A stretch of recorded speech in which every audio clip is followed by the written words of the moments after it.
De volta na resenha do rock, com meu grande brother Germano Duarte, da banda Jack Black, que vai estar daqui a pouquinho lá no Molotov Bar, fazendo um hard rock para toda a galera de Foz do Iguaçu.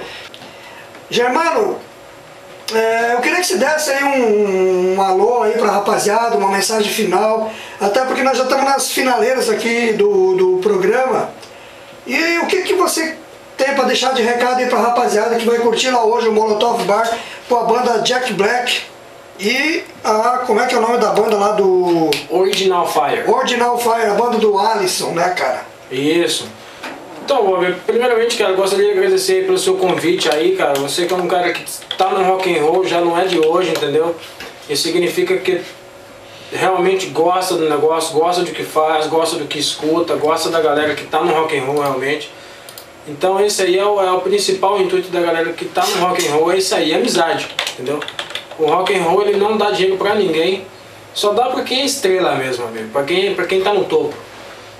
Todo mundo que faz o resto aí, bandas pequenas, bandas que estão aí, todo mundo é no peito mesmo, pela vontade, pelo que gosta, entendeu? Pelo rock and roll mesmo. Então, a galera que for lá hoje vai ver isso aí. Amizade, música, hard rock, coisa que a gente gosta. Vamos lá curtir daqui a pouquinho. Que a gente ouviu a vida inteira, coisa que a gente gosta realmente. E se é farofa ou não, meu amigo, esse é outro problema. Quem paga meu salário não é a galera que não gosta disso, entendeu? Então vamos lá curtir som, vamos curtir o que rola. Se você não gosta, o outro gosta e vamos aí até o final.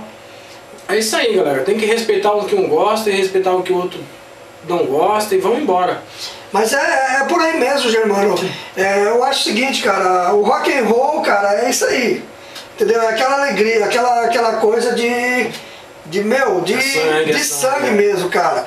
E eu queria agradecer a tua presença aqui hoje, cara, que eu sempre falo, cara, que o Resenha do Rock, na verdade, são os convidados, cara. O meu programa só comigo aqui não teria graça nenhuma.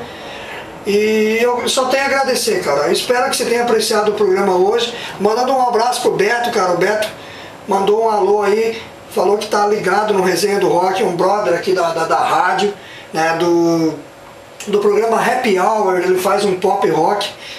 E também queria mandar um beijão pra Eliane Nani, falou que tá ligado aqui no Resenha, lá em Santa Terezinha de Itaipu. Beijão, Nani, obrigado pela tua audiência, gata. Então, moçada, nós vamos pro último bloco de rock and roll, que é atendendo um pedido da galera lá da comunidade do Campeonato Brasileiro. E eles pediram aqui, deixa eu ver, o Rafael, flamenguista, pediu AC/DC com School Days. O cara é inteligente duas vezes, bicho. O cara gosta de Flamengo, é flamenguista e gosta de AC/DC. E cara desse aí, meu, é pra lá de bom, o cara é super inteligente, velho. É quase o Einstein. É quase, cara. E aí a Raquel Colorada pediu My Back Pages do Bob Dylan. Back what? My Back Pages. Pages, páginas. E pra finalizar, o que tem aqui? Light My Fire do The Doors, do meu grande brother Diego. É isso aí.